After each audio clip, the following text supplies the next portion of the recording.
지금 중3인 우리 아이들에게는 두 가지 큰 철퇴 마냥 새롭게 적용되는 게 있습니다. 하나는 고교 학점제, 2022 개정 교육과정과 연관되어서 3년 예고제로 그런 것들을 하기 때문에 2025년부터 맞죠? 3년 뒤부터 시작이 되는 거예요. 내년부터.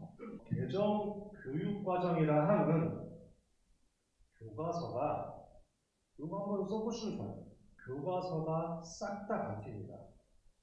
내년부터 지금까지 고1 교과서로 썼었던 국어, 영어, 수학, 과학 모든 교과서가 다 바뀝니다.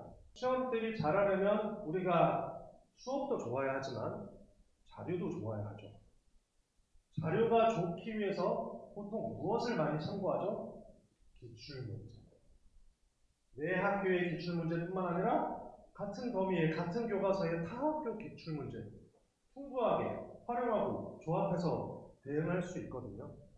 그 모든 몇 년간의 누적이 끝났습니다. 그럼 기출문제라는 자료의 베이스가 없는 상태에서 하지만 조건은 동일하죠? 그죠? 그러면 학원이 됐던 과외가 됐던 인강이 되었던 뭐가 되었던 어떤 공부 방법이 되었던 그 기출문제가 없는 환경에서 그거를 시험을 잘 볼 수 있게끔 대비할 수 있는 요령이 있을지 특정 학원이, 특정 인강이, 특정 과외 선생님이 내 아이의 내 학교의 그 교과서의 시험에 대해서 고교학점제에 표면적으로 있지만 그 속에서는 뭐다? 교과서가 싹 다 바뀐다. 고등학교 때 내신이 지금까지는 1등급부터 9등급까지 상대평가로 줄을 세웠거든요. 촘촘하게 줄이 있으니까 나름 어떤 아이가 학업적으로 괜찮은지 아닌지 눈에 잘 띄었어요. 근데 그거를 5등급으로 큼직하게 나눴어요. 그렇기 때문에 학업에서 훌륭한 부분을 증명하기가 좀 어려워진 부분이 있어요. 이런 것들. 게다가 논수령, 서수령, 내신평가를 강화하겠다니 별의별 지금 고교 학점제부터 일단 풀어갑시다. 필수가 아니라 학점 기반으로 교육과정을 정하겠다. 블라블라블라.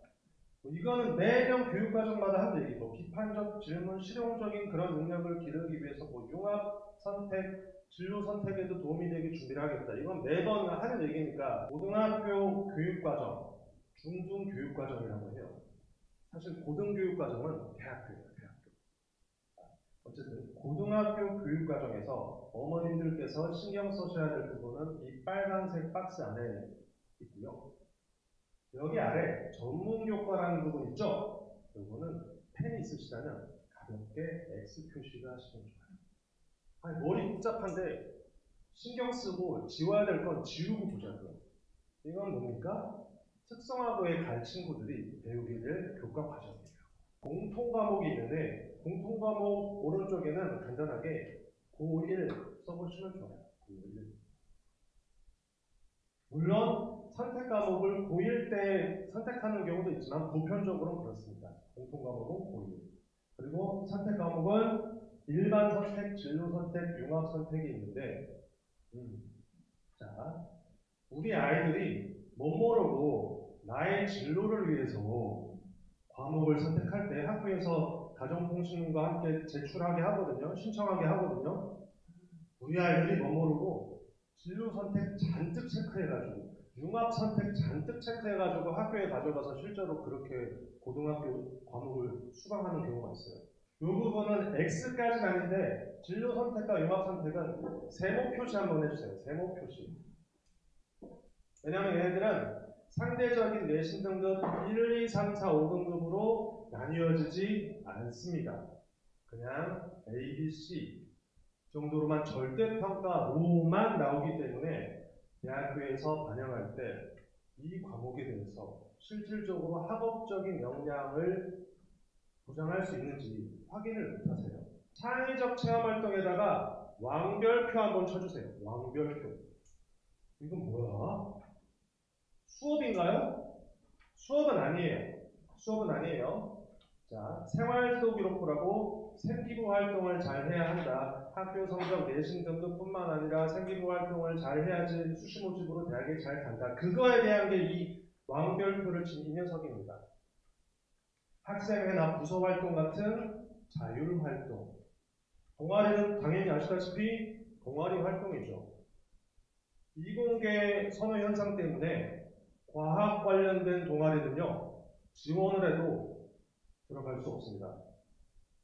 면접을 보고 선발되는 겁니다.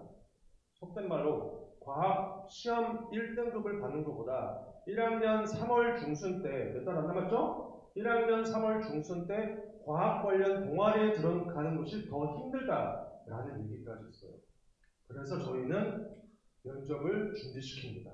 어머님, 아버님, 그것은 1, 2, 3, 4, 5등급으로 등급 표시가 안 되고 단순히 절대평가 ABC이기 때문에 대학교에선 선호하지 않습니다. 라고 말씀드린 것이 저기 나와 있는 빨간색 융합선택. 이과의 남자아이가 공대에 가야 되는데 AI 시대에 맞게 이 녀석이 고등학교 2학년 때 수능 과목은 아니지만 응당 수시 모집으로 공대에 가려면 기하, 미적분 과목을 선택해야 되죠. 당연히 해야 되죠. 저는 약간 이거를 피해간다고 생각해요. 너 등급 나오는 과목 부담스럽다고 ABC 절대평가로 도망가지 마. 도망가봤자 대학교에선 콧방귀도 안 껴. 방금 전에 말씀드렸던 이런 여러 막 아름다운 과목들을 우리 주변의 고등학교에서 다 개설해서 수업을 들을 수 있게 학교 환경이 그러할까요? 그렇지 않습니다. 학교마다 이 과목을 담당하는 선생님이 막 수십 명이 바글바글 해야 돼요. 그렇게 운영할 수 없잖아요. 그렇기 때문에 이거와 관련돼서 여기에 뭐죠? 공동교육과정이라 나와 있는데 여기에다가는 그냥 네 글자 적어 보시면 돼요. 거점 학교 적어보세요. 거점 학교. 중요해서 적으란 얘기가 아닙니다. 뭐 하라고 적으란 얘기죠? 피하라고. 이러한 고교 학점제와 연관돼서 서울시에서는 이미 좀 한번 연구를 했고요. 일반고를 중점으로 해서 고교 학점제를 도입하게 되었을 때 어떤 우려사항이 있을지에 대해서 연구를 했고요. 과연 이 여러 무수한 과목 선택에서 1학년 친구들, 신입생들은 어떤 기준으로 과목을 선택할래? 라고 사전 설문조사를 했더니 여기 어디 있습니까? 여기 나의 흥미 적성을 기준으로 난 선택할래요. 라고 1학년들은 답했고요. 자, 이제 쌈밥 좀 먹었어요. 1학년 거치면서 막 내신 등급으로 싸대기 맞고 내가 기껏 내신 등급 잘 받으려고 자사고 포기하고 일반고에 갔는데 일반고에서도 박살나고 1년 특파를 다 겪었어요. 그걸 겪은 2학년이 설문조사에 갈 때는 뭐가 1위입니까? 저는 수능과 연관된 과목을 선택하도록 하겠습니다. 5등급제의 최초 1세대이기 때문에 자, 과거 기준으로 잠깐 볼게요. 1등급 4%, 2등급 누적으로 11%까지. 괜찮아. 3등급 23%까지. 즉, 2.X 등급 또는 3등급 초반대, 정말 아까 말씀하신 대로 약간 마법을 부리는 3점 중반대까지는 제가 인서울로 대학을 보낼 수 있어요. 그런데 지금 바뀐 개편되는 5등급제에서는 1등급이 10%까지, 2등급이 누적으로 34%까지 하면 2등급을 받았다는 것은 과거 구 버전으로 2등급은 곧 3등급이기도 하고 4등급이기도 해요. 제가 말씀드렸죠? 제가 매직을 부릴 수 있는 것은 2점대 등급에서 3점 중반대까지 꾸역꾸역 쥐어짜서 보낼 수 있긴 해요. 그런데 2등급을 받았다? 2등급은 뭐다? 과거 기준으로 3등급이기도 하고 4등급이기도 하다. 자, 4등급까지 내려오면 이제 골치가 아파집니다. 조금은 굳이 서울이라는 걸 약간은 좀 저기해서 우리 용인도 생각해보자. 성남도 생각해보자. 수원도 생각해보자. 괜찮아. 대학교보다 좀 이렇게 전공에 더 초점을 맞춰서 잘 찾아보자. 그렇게 하는데, 그러니까 앞으로 어느 고등학교에 갈지 아직 선택은 안 하셨지만 어느 고등학교에 가든 그게 심지어 특목고, 자사고가 됐든 한대부고, 대강고 어디가 되었든 2등급이 나오면 고등입니다. 거의 무조건 1.X 등급에서 승부를 봐야 돼요. 옛날에 2.X 등급에서 제가 3점 초등반까지 버텨냈거든요. 그래서 그래 그렇다면 진로 활동을 이렇게 해서 그렇다면 교과목 세척 활동에서 과학 선생님에게 이 활동을 하겠다고 얘기해서 탐구 보고서를 써 그렇게 해서 떨어지는 내신 등급을 제가 받아냈는데 무슨 그거 마냥 이제는 2등급도 굉장히 치명적이다 라는 것을 알고 내가 최소한 한 20% 어느 고등학교에 가더라도 상위 20%에 들 수 있는 고등학교를 좀 전략적으로 찾아야 한다라는 말씀을 드리고 싶어요. 수시모집으로 한 번에 재수 없이 대학교 가는 거 기준으로 말씀드리는 거예요. 공통 과목으로 바뀌었어요.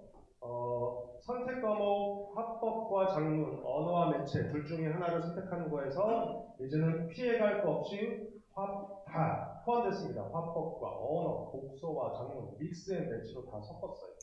이제 수능 국어에서도 국어 문법이 상당히 공통 범위로 포함됐기 때문에 피해갈 수 없습니다. 도망갈 수 없습니다.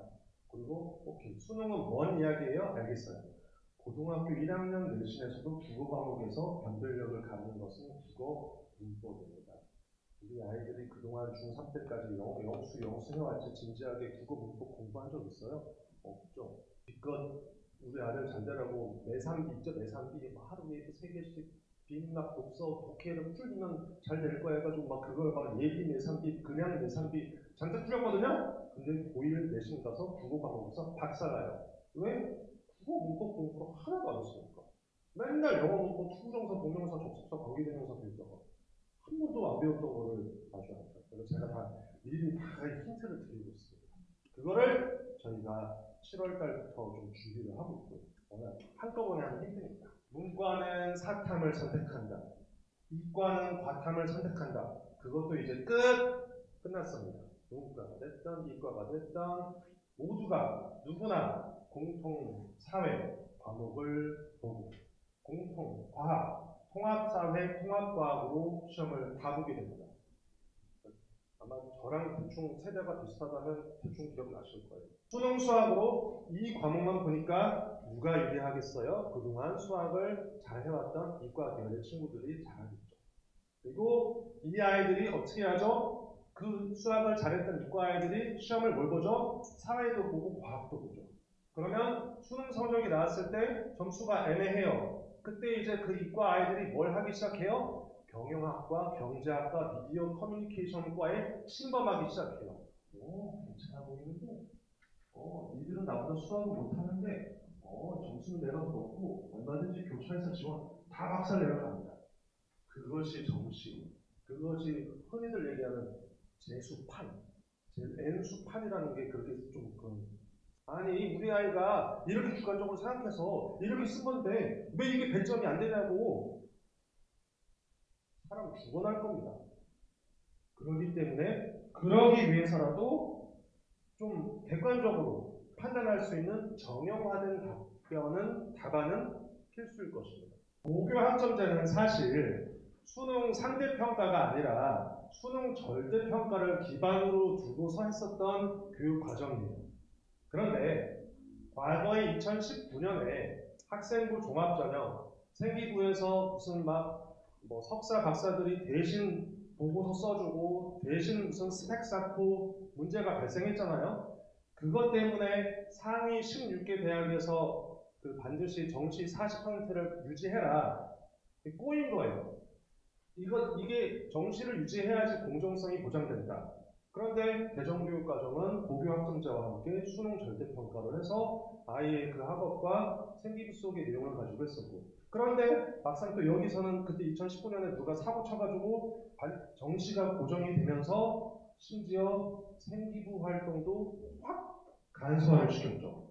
소논문 안 된다. 봉사활동 안 들어간다. 인턴 그런 스펙 안 들어간다. 독서활동도 안 된다. 엄청나게 감소가 됐어요. 들어갈 항목도 적어졌고 들어가는 글자 수도 적어졌어요. 사실 그것 때문에 덕을 보는 것은 일반 그 친구들이에요. 저는 이렇게까지 한번 말씀을 드렸고요. 엄연히 다릅니다. 6월 설명회와 11월 설명회는 달라요. 11월 달에 오히려 더 많이 오세요. 왜냐면 지금까지는 전혀 이제 생각의 점화, 불씨가 살짝 지금 점화된 거예요. 그 숯불에다가 그 잠깐 이제 불 붙은 거예요. 이때 곤혹스럽습니다. 과연 남자이냐, 그러면 성동구에 가야 되냐, 여자이냐, 도성구에 가야 되냐, 내가 어디에 산다, 그럼 도성구를 갈 수 있냐, 도성구를 못 간다면 어디에 성수를 써야 되냐, 성동구에 가려면 어느 과목이 잘 되어야 하냐, 우리 아이가 과학 과목이 강하냐, 약하냐, 그러면 과학 시험은 어느 고등학교가 가장 어렵냐, 수학은 어디가 제일 어렵냐, 성동구는 난고이기 때문에 수학을 잘해야 되는 거 아니냐? 제가 지금 순식간에 말씀드린 모든 것들이 그 안에 다 반전의 반전. 영화 볼 때 계속 반전의 반전에서 충격적인 영화였죠. 그 내용을 제가 11월 달에 말씀드렸죠.